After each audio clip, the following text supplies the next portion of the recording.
livro de 2 Crônicas, capítulo 7, dos versículos 11 a 22. Quem achou, diga amém. Assim diz a palavra de Deus. Assim Salomão acabou a casa do Senhor e a casa do rei, e tudo quanto Salomão intentou fazer na casa do Senhor e na sua casa, prosperamente o efetuou. E o Senhor apareceu de noite a Salomão e disse-lhe: ouvi a tua oração e escolhi para mim este lugar para casa de sacrifício. E se eu fechar os céus e não houver chuva, ou se ordenar aos gafanhotos que consumam a terra, ou se enviar a peste entre o meu povo, e se o meu povo, que se chama pelo meu nome, se humilhar e orar e buscar a minha face e se converter dos seus maus caminhos, então eu ouvirei dos céus e perdoarei os seus pecados e sararei a sua terra. Agora estarão abertos os meus olhos e atentos os meus ouvidos à oração deste lugar, porque agora escolhi e santifiquei esta casa, para que o meu nome esteja nela perpetuamente, e nela estarão fixos os meus olhos e o meu coração todos os dias. E quanto a ti, se andares diante de mim, como andou Davi teu pai, e fizeres conforme a tudo que te ordenei, e guardares os meus estatutos e os meus juízos, também confirmarei o trono do teu reino, conforme a aliança que fiz com Davi teu pai, dizendo: não te faltará sucessor que domine em Israel.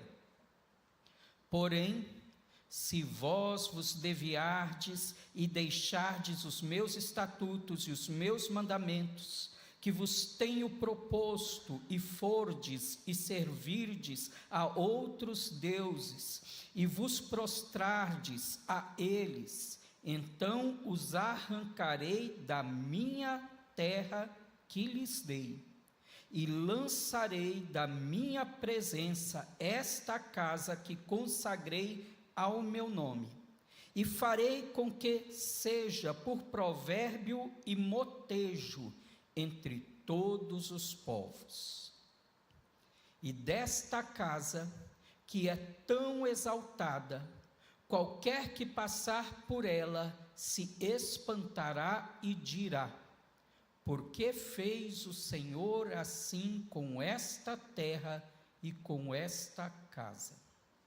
E dirão: porque deixaram ao Senhor Deus de seus pais, que os tirou da terra do Egito, e se deram a outros deuses, e se prostraram a eles, e os serviram.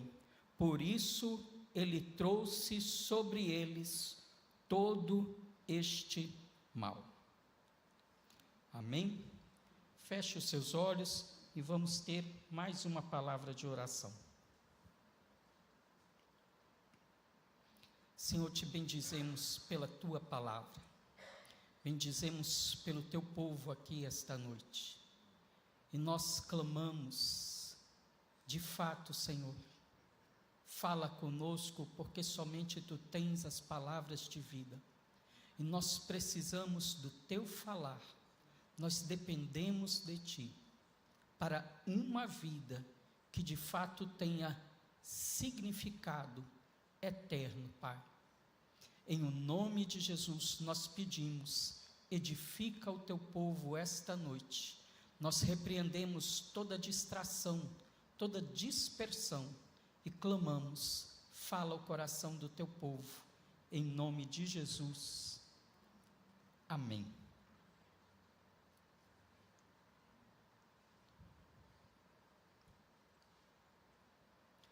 em 1942, em meio à Segunda Guerra Mundial, aqui no Brasil, sob o governo de Getúlio Vargas, um governo que chamava de o Novo Estado, mas num tempo de desesperança, num tempo de instabilidade e um tempo de poucas expectativas. Um poeta brasileiro, Carlos Drummond de Andrade, fez uma poesia que ficou muito conhecida. O nome dessa poesia é José. E a primeira estrofe dela diz assim: e agora, José? A festa acabou, o povo sumiu, a noite esfriou.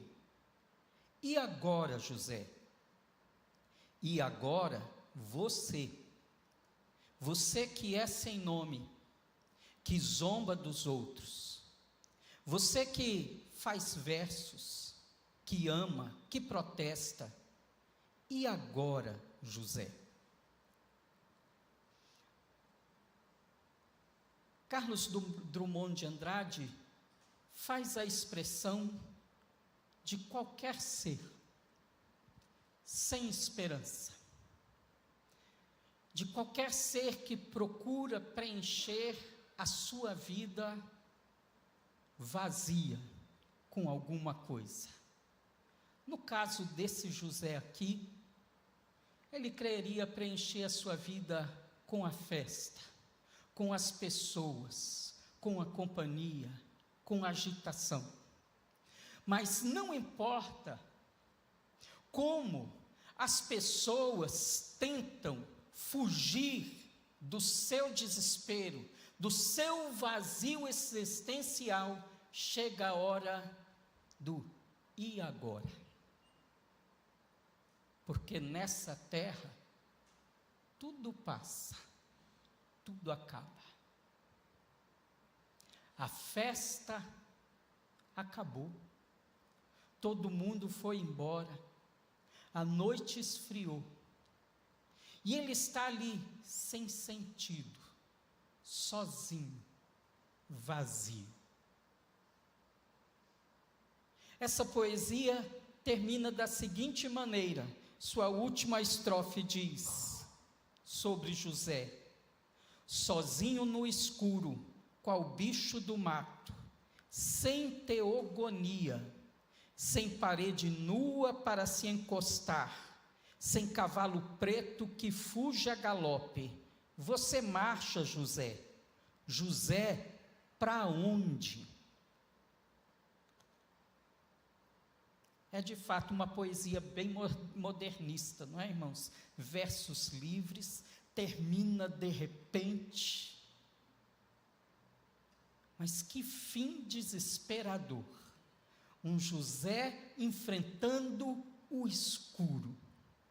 Um José, tive que procurar no dicionário, sem teogonia. Sem Deus na vida. Sem fé. E ele diz: você marcha, José. Para onde? Assim, muitos Josés, muitas Marias, vivem todos os dias. Eles estão marchando, estão fazendo, com muita coisa passando na sua cabeça, mas eles não sabem para onde eles vão parar, não sabem para onde eles estão indo, mas no meio de falta de sentido, de falta de significado, eles simplesmente vivem. Aqui, no capítulo 7 de 2 Crônicas, nós podemos dizer que é o momento do e agora, Salomão? O culto acabou, O povo foi embora. A noite chegou. Você está sozinho. Seu projeto terminou. E agora? O capítulo 7 faz um contraste entre o capítulo 5 e 6, aonde a arca é levada para aquele templo pronto, aonde nós temos aquele culto maravilhoso. E eu louvo a Deus todos os dias, porque nós somos reformados pentecostais. Porque nós gostamos de um culto em que a glória de Deus vem e se manifesta.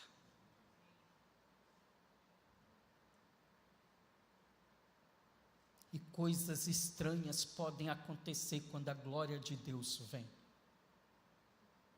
Uma fumaça encheu o lugar. E diz o texto que a presença de Deus era tão forte que eles não se aguentavam em pé.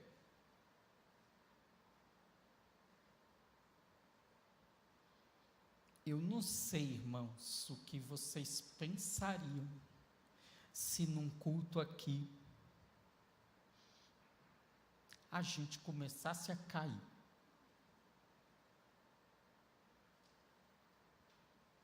A cair por causa do poder de Deus.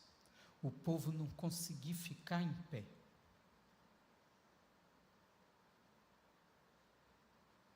Eu tenho expectativas, irmãos, de que a glória de Deus se manifeste das suas diversas formas.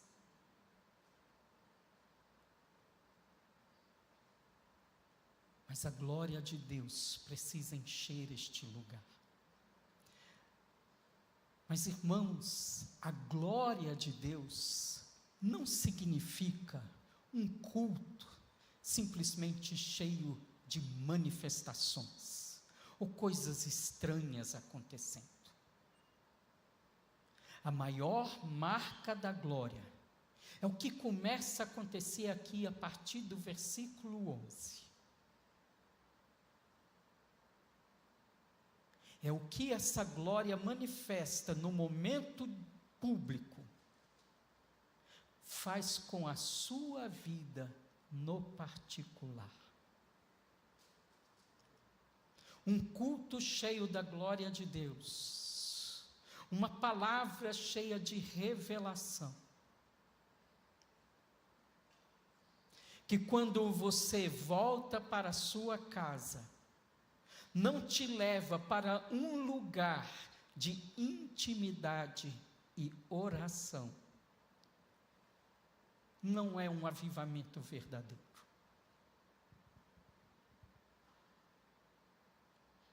Eu me lembro quando me converti aos 12 anos de idade. E minha conversão foi radical.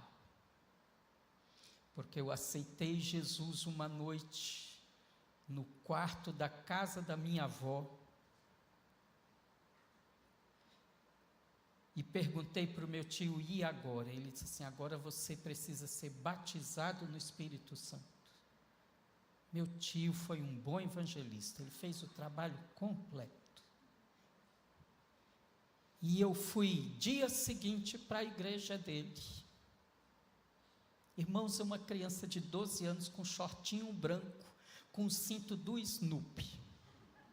Não sei se é bom imaginar isso, mas eu lembro até a roupa que eu estava. Eu entrei naquele culto, e uma missionária foi pregar, também não esqueço do nome dela, missionária Araci. E ó que eu já estou com 54, mas lembro como se fosse ontem. E ela anunciou o tema, eu vou falar hoje sobre o batismo no Espírito Santo. Eu estava com a cabeça baixa, levantei, arregalei o olho, olhei para o meu tio, ele olhou para mim, sorriu, assentiu com a cabeça. E ela pregou, e naquela manhã, sob a imposição das mãos dele, eu fui batizado no Espírito Santo. Irmãos, que experiência gloriosa, que mudou a minha vida. Eu voltei para casa, literalmente, falando em línguas, porque eu não conseguia parar. E na minha casa, todo mundo incrédulo. Mas sabe qual foi a grande mudança que eu percebi na minha vida? Apesar de toda aquela glória que eu experimentei naquele culto, é que até aquele dia eu tinha uma oraçãozinha decorada que minha mãe ensinou. Minha mãe estava desviada, mas a marca do Evangelho é tão grande que ela nunca me ensinou nada dos caminhos onde ela caminhava no seu desvio. Ela me ensinou o que ela aprendeu na casa dos seus pais. Aprendi a ler a Bíblia e a orar. E minha oração decoradinha, eu não sei se ela dava 3 minutos. Mas depois desse dia, irmãos, depois desse dia, às vezes eu me escondia no banheiro, de madrugada, para orar sem atrapalhar ninguém. E eu me prostrava diante daquele trono lá, porque era o lugar que dava para eu ficar de joelho melhor. E orava ali de madrugada, porque às vezes eu orava 1 hora, 2 horas. Eu tinha uma Bíblia que tinha ganhado quando aprendi a ler. Nunca tinha folheado ela, desde os meus 7 anos de idade. Com 4 meses, eu já tinha lido todo o meu Novo Testamento, porque me deu fome da palavra de Deus. Quando a glória de Deus se manifesta em um lugar público, ela vai te levar para uma vida secreta com Deus, intensa. Ela vai te dar fome, ao ponto que este culto público passa a ser resultado daquilo que você vive na sua intimidade com Deus. Amém, irmãos? É isso que nós estamos vendo aqui. Nosso Salomão não é um José. Nosso Salomão não é um rei performista, que fez o trabalho dele na frente do povo, chega no palácio e diz: liga agora a televisão, o momento do culto acabou, agora pronto, passou, vamos viver as coisas desse mundo até o próximo culto. Não. Depois que tudo acaba, a noite chega, ele está diante da face do seu Deus, que é o que mais importa. E ali, sozinho, na madrugada, Deus aparece a ele e lança os termos da aliança. Irmãos, esta palavra de Deus aqui no capítulo 7 é a âncora que segura o livro de 1ª e 2ª Crônicas. Tudo o que nós vamos ver no restante desse livro está ancorado nesta promessa. Nós acabamos de cantar, né? Maravilhosas, grandiosas são tuas promessas para mim. E aqui está uma delas, fundamental. Isto é o que Deus vai falar então para Salomão, quando ele apareceu para ele neste momento de solidão. Ali no culto público, a glória de Deus se manifesta, a sua grandiosidade. Aqui Deus vai falar da santidade. E ele diz, a partir do verso 13 e 14, que são os versículos centrais desse capítulo: se eu fechar os céus e não houver chuva, ou se eu ordenar os gafanhotos que consumam a terra, ou se enviar a peste entre o meu povo, e se o meu povo, que se chama pelo meu nome, se humilhar e orar e buscar a minha face, e se converter dos seus maus caminhos, então eu ouvirei dos céus e perdoarei os seus pecados e sararei a sua terra. Primeira coisa que o Senhor está mostrando aqui, Ele é o Deus soberano. O que quer que aconteça sobre a terra, está acontecendo sob a soberania dEle. Ele controla o tempo, Ele controla as estações, Ele controla as chuvas, as tempestades. Ele não disse, se o El Ninho causar. Não. O El Ninho tem um Senhor.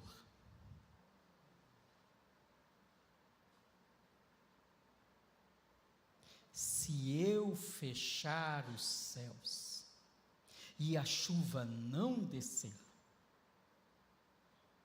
É difícil às vezes a gente trabalhar alguns termos aqui, mas esse ser é diferente do nosso ser no português. É um ser que está dizendo para você, eu quero que você veja, imagine a cena da seca, do gafanhoto, da tempestade, da peste. Ele está nos preparando para o dia mau. Ele está nos preparando para o que há de acontecer. E então no versículo 14 ele nos diz: se o ímpio parar de fazer a impiedade, é isso que ele diz? Ah, irmãos, porque hoje nós gostamos de pôr a culpa nos outros, né? E hoje deve ser um dia que desde o juiz ao técnico da seleção, aos 22 jogadores, deve estar com a orelha tudo vermelha, do tanto que estão falando nele.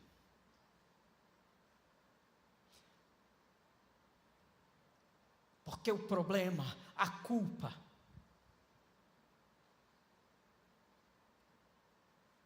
me deu uma angústia no coração vindo aqui. Mas a minha angústia é que do meu caminho da casa para cá, eu passo diante de muitos bares. Incrível como eles estão cheios. Me angustiou tanto o coração.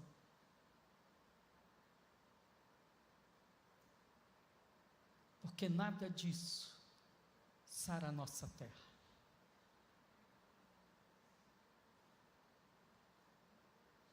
E sabe o que me dói, irmãos?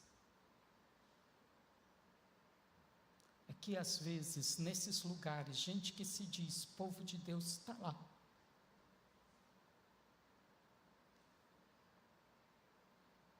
Nem todo mundo da minha família é crente. E minha família faz festa. E eu vou. Eu fui semana passada num casamento da família. Me deram a graça, inclusive, de abençoar no casamento. Que bênção, que maravilha. Mas eu vi uma mulher lá, tão à vontade com tudo que era do mundo que tinha naquela festa. Ela estava completamente à vontade.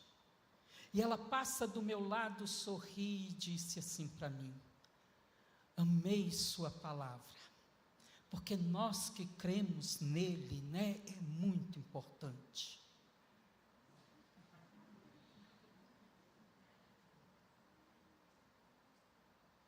Eu não sei se ela já tinha bebido o suficiente para não perceber a minha cara. Mas no meu olhar ficou assim: nós que cremos?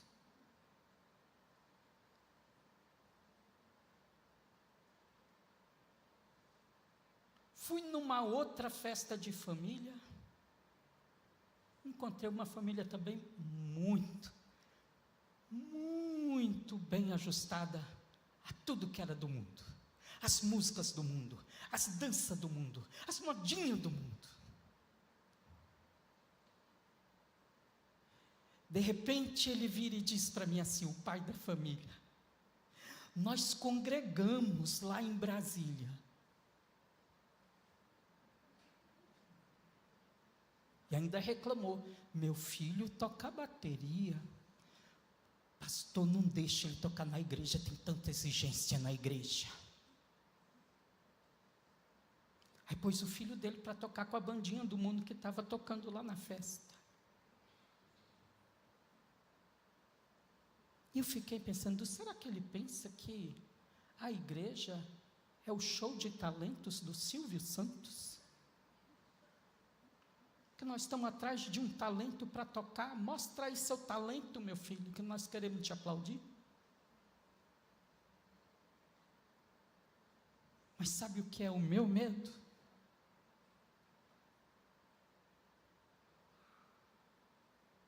Meu medo é que aqui onde nós congregamos possam ter pessoas que estão enganadas assim, que transitam entre o mundo gospel e as coisas deste mundo, dessa terra, com uma naturalidade. E a culpa dos problemas dessa terra é dos ímpios, é claro. Mas o verso 14 diz que nós, o povo que se chama pelo seu nome. Bate aí a mão no seu peito. Diz aí: se o meu povo, que se chama pelo meu nome.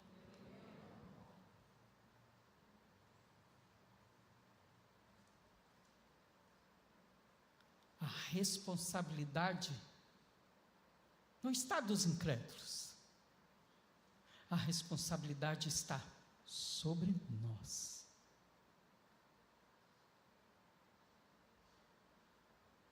Irmãos, eu acho interessante como o Espírito Santo, na sua inspiração, faz um versículo tão forte. Porque, irmãos, são 4 verbos seguidos, muito fortes: se humilhar, orar, buscar a minha face e se converter dos seus maus caminhos. São 4 pontos muito claros, muito firmes. E nós somos, de uma civilização com muitos conceitos. Eu quando entrei no seminário, eu confesso, eu gosto de línguas, eu acho que vocês já sabem, mas quando entrei no seminário, eu gostava muito do grego, talvez porque lembre mais a nossa língua. Mas à medida que eu fui ficando mais velho, estudando mais, eu gosto mais do hebraico hoje do que do grego. O hebraico é muito concreto. Nenhuma palavra do hebraico que tenha conceitos abstratos partiu de algo abstrato, ela parte de coisas concretas. E humilhar no hebraico, a gente não precisa pensar muito. Essa palavra vem da ideia de um camelo, que ele está com uma carga tão pesada em cima dele, que ele não se aguenta em pé. E se você já foi da roça, você já deve ter visto isso, talvez num cavalo. Ele prostrar, começando com as patas da frente, e ele bate com o peito no chão.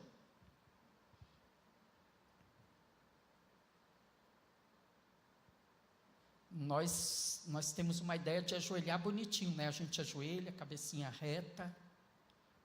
Mas é por isso que lá em Lamentações 3 diz assim: põe tua boca no pó. Porque a ideia de se humilhar é você vai se prostrar com seu peito no chão, a boca no pó.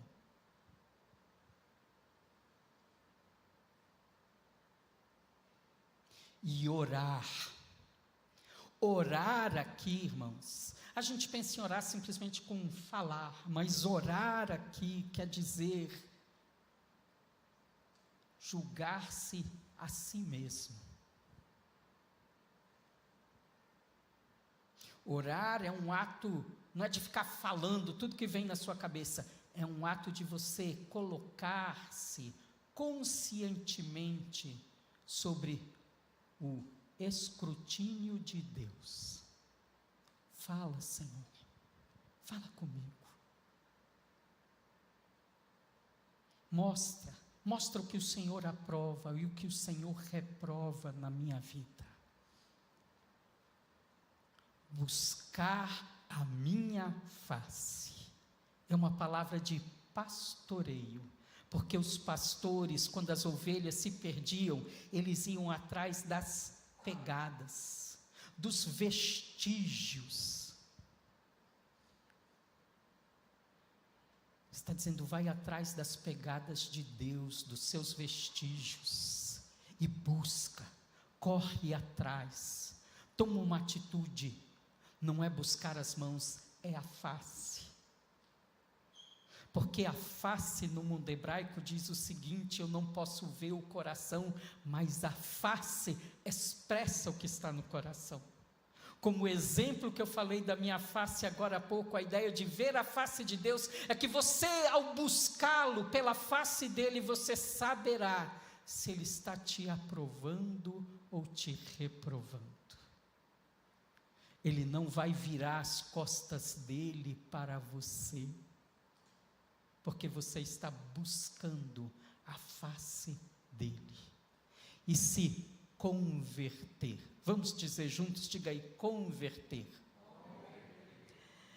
A gente pensa muito em arrependimento, conversão, com sentimentos, com coração, mas essa palavra hebraica aqui, a palavra principal usada para conversão, para arrependimento, para o povo, ela não é centrada no coração, ela é centrada nos pés. Para o mundo bíblico, o arrependimento está nos pés, porque o arrependimento significa mudar de direção. Se você não mudou de direção, você pode ter chorado quanto quis, ter aliviado a sua consciência, mas se os seus pés continuam no mesmo caminho, não houve conversão. É muito prático, irmãos, é muito claro. E ali então Deus diz: se você fizer isto, então eu ouvirei. Ele vai ter uma resposta tríplice: eu vou ouvir.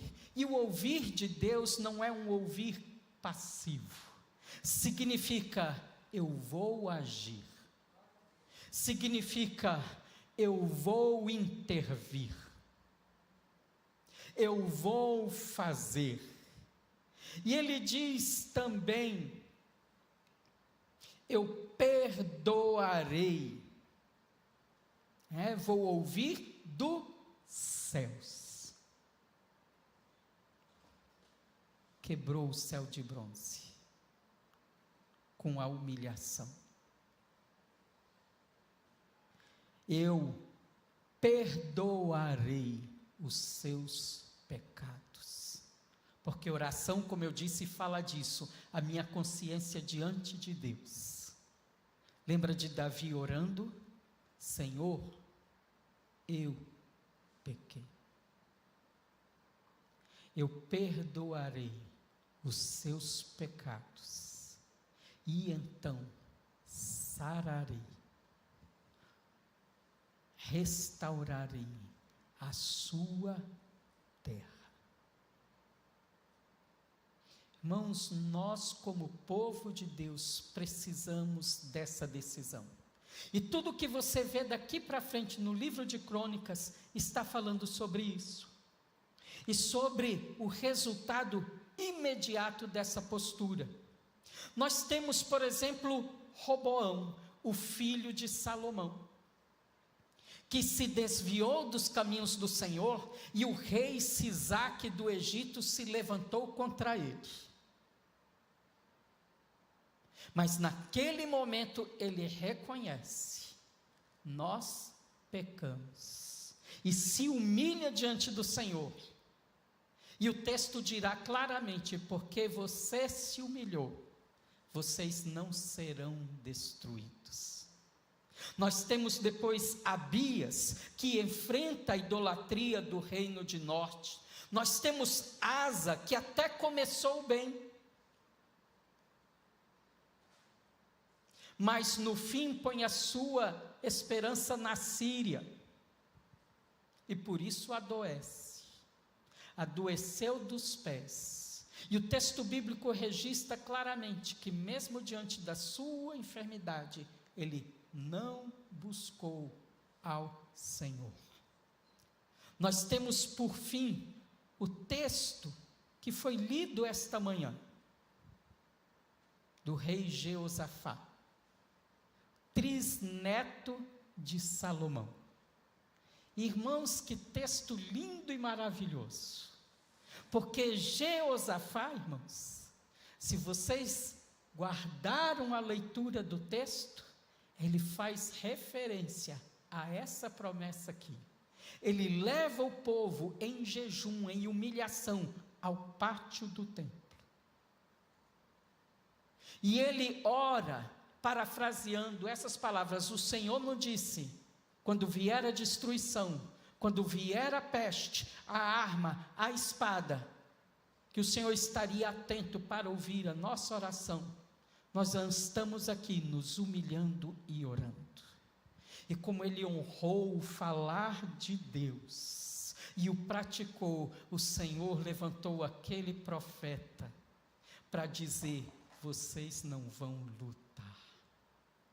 E eles guerrearam, como a gente pode guerrear hoje, dizendo: o Senhor é bom, e o seu amor dura para sempre, ou a sua misericórdia, a sua bondade, porque é uma palavra com tantas versões.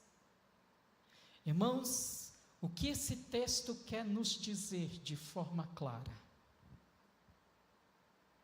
Nós, como povo de Deus, precisamos de uma atitude. Nós estamos em ano de eleição.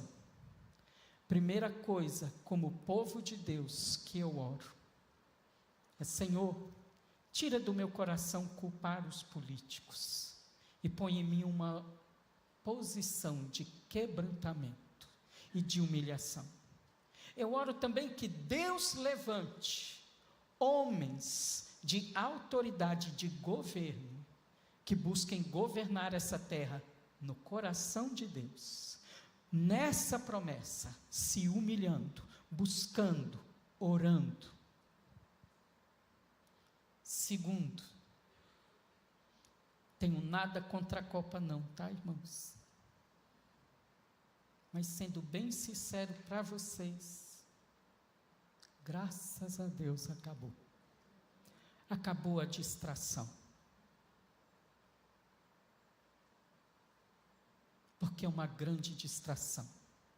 É um grande circo que desvia o nosso olhar daquilo que de fato importa, daquilo que de fato muda. Então tem uma palavra de Deus para você: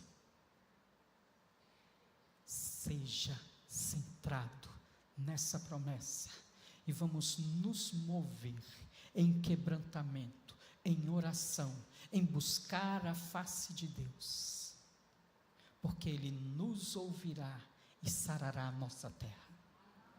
Comece pela terra da sua família,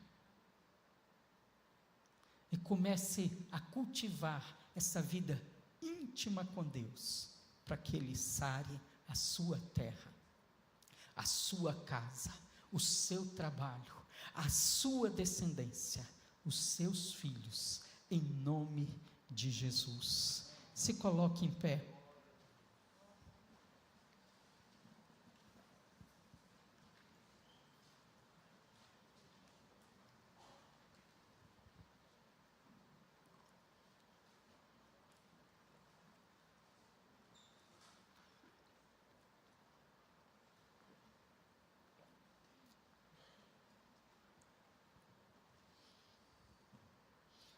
Nós vimos o E Agora José, de Carlos Drummond de Andrade.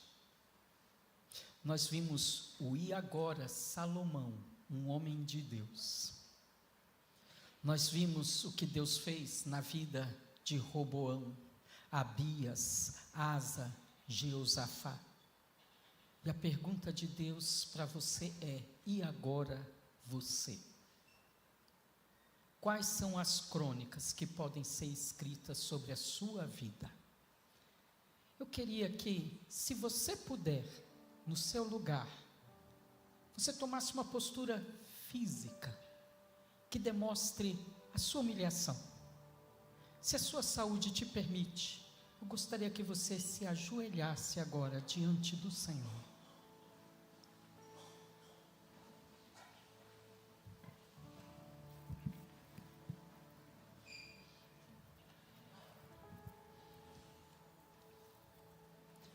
Pai, nós somos o teu povo, e a nossa esperança está em ti, Senhor. Pai, nós nos chamamos pelo teu nome nessa terra. Nós te louvamos porque nós estamos nesse lugar. Não apenas neste lugar físico, mas nós estamos, de fato, prostrados no verdadeiro templo do Senhor, que é Cristo Jesus, que morreu naquela cruz, derramou o seu sangue, recebeu a punição pelos nossos pecados, e nos lavou dos nossos com sangue tão precioso e imaculado, e trouxe sobre nós essa nova aliança, Senhor, que diz que tudo que orarmos, em o nome de Jesus, será feito.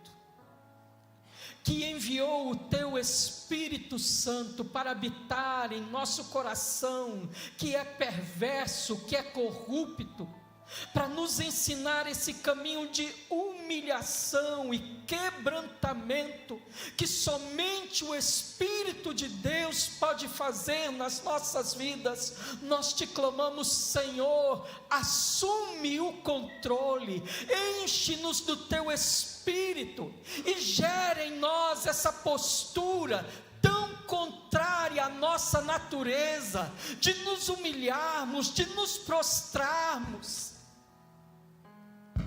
de dizermos não à murmuração, de dizermos não às distrações desse mundo.